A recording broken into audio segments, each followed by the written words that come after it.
Vamos lá, vamos analisar esse jogão. Fluminense nas oitavas da Copa do Brasil. Tá aqui meu esboço. Vamos falar? Vamos lá. Vitória do Fluminense não começou tranquila, mas se tornou tranquila. Porque futebol, ele. Porra, não tem mistério, cara. Futebol não tem mistério. As pessoas que complicam. No segundo tempo, quando o Fluminense. Não sei, acho que o vestiário, o Renato deve ter chamado a atenção dos jogadores. Porque no primeiro tempo, quem estava tomando a iniciativa era o Aparecidense, um time da Série D.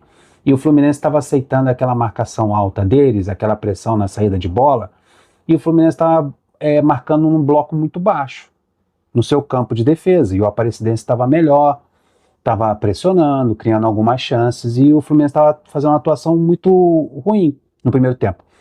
Lentidão, a saída de bola muito deficitária com o Inácio, que, porra, o Inácio estava rifando a bola, dando chutão para frente, e se alcançasse alguém lá na frente, tudo bem, mas nem isso. E o Thiago Santos porra, muito fraco, irmão, né? Fica até constrangido em criticar o Thiago Santos, porque, porra, terrível, terrível. A atuação dele é muito ruim, e foi temerária a escalação do Thiago Santos nesse jogo. Se o adversário fosse um pouquinho melhor, com um ataque um pouquinho mais qualificado, se não fosse o time da Série D, e o Fluminense no segundo tempo tomou as rédeas da partida, porra, cara, se o Fluminense é pressionado ali no campo de defesa, com Inácio e Thiago Santos, adeus, mano. Entendo ter poupado o Thiago, só não entendo ter levado ele para não botar. Entendo a ausência, aquela escalação ali na defesa, porque, porra, o Renato não tem culpa também nisso aí, né? Ele chegou, ele assumiu o emprego, muito também por causa do salário alto que vai receber, que vem recebendo, mas os defensores que deram para ele, as opções, porra, Manuel, Inácio e Thiago Santos, ele, porra, Dunité, Salamé Minguê. Primeiro tempo, o Aparecidense foi melhor. O Fluminense começou com um primeiro volante improvisado, o Hércules, né? Começou na escalação com Hércules, Nonato e Ganso, né? O Serna na esquerda, o Arias na direita e o Everaldo como centroavante.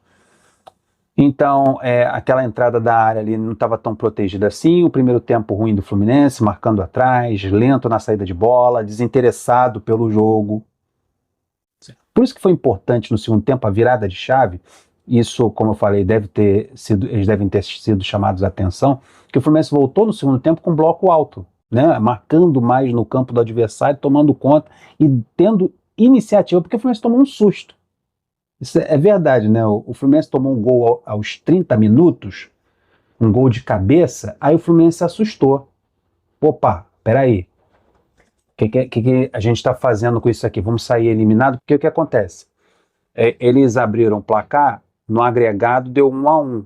Ali, nesse gol aos 30 minutos, foi um chacoalhão no time, para o time acordar. Olha, se vocês não acordarem, se vocês não mudarem a postura, se vocês não adiantarem essas linhas, pressionar a saída de bola, se vocês não se interessarem pela partida, aí vocês vão sair daqui eliminados. Vão acontecer o que aconteceu com o Grêmio e o que aconteceu com outro time. Fortaleza foi eliminado nos pênaltis, né? Só no Retrô, acho que foi. Então Fortaleza foi eliminado, o Grêmio foi eliminado e o Fluminense, porra, tava no agregado, tava 1-1, tomou 1-0 e no melhor momento, merecidamente, o Aparecidense abriu o placar da partida e o Fluminense foi acordando para a vida, né? O Fluminense subiu as linhas depois do gol, que saiu aos 30 minutos. Aos 40 saiu o gol do Samuel Xavier, um chute de canhota. Aí o Fluminense empatou a partida, 1-1, no agregado 2-1. Aí deu uma tranquilidade para o time. E o mais interessante é que o time continuou pressionando. Então são coisas que acontecem dentro do jogo. Eu falei sobre, no intervalo, o Renato, claro, o Renato deve ter chamado a atenção deles, gente, ou a gente toma a iniciativa, ou a gente toma a bola. Cara, a posse de bola dos caras, pra vocês verem. O Fluminense está tão desinteressado no primeiro tempo que o primeiro tempo terminou com 60% de posse de bola pro Aparecidense, o time da Série D. Pra você ver como o Fluminense começou cagando pro jogo. Aí tomou um susto, aos 30 com gol dos caras, empatou aos 40 com gol do Samuel de canhota, e aos 47 minutos o Everaldo marcou o gol de cabeça, daí o Fluminense passou à frente no placar, 2-1, aí isso deu mais tranquilidade ainda para o time ir para o intervalo.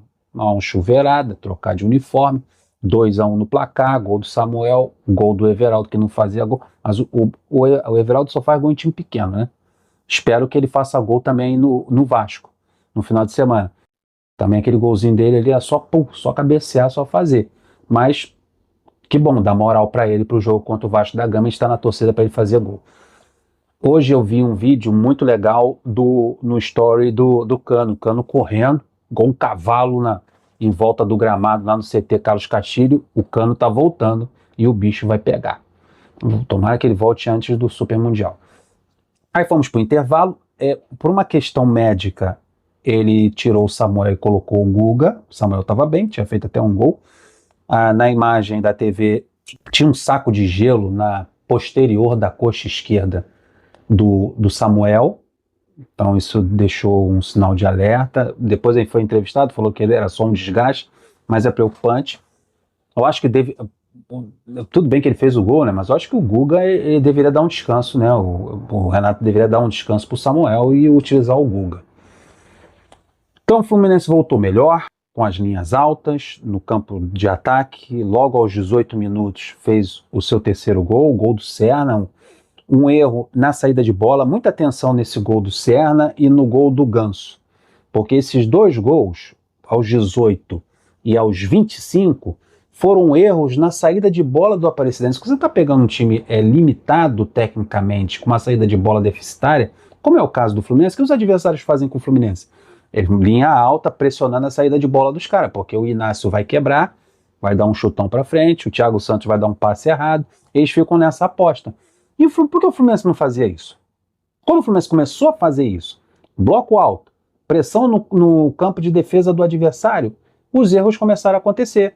O jogador do Aparecidense foi sair com a bola, saiu errado, gol do Serna. Fizeram a mesma coisa na saída de bola, outro erro, gol do Ganso, chute de fora da área.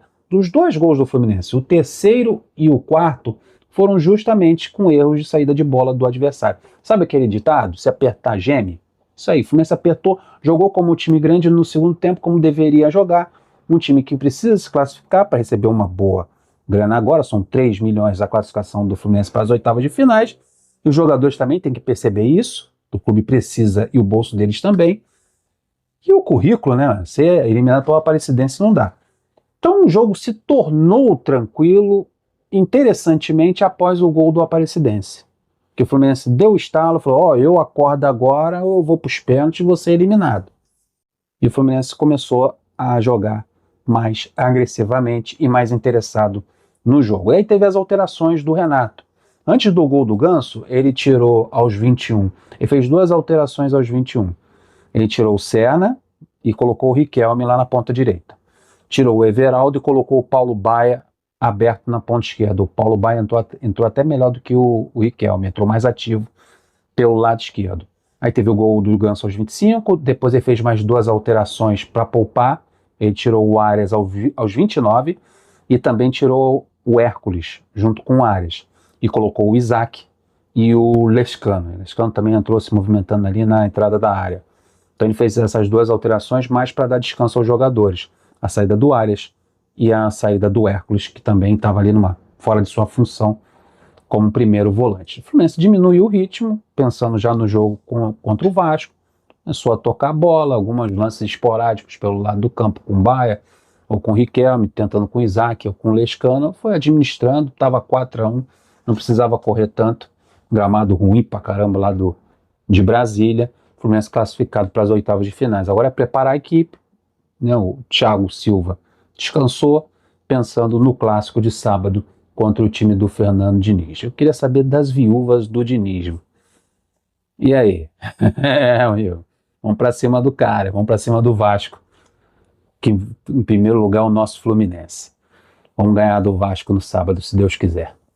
Deixa o like, se inscreva no canal.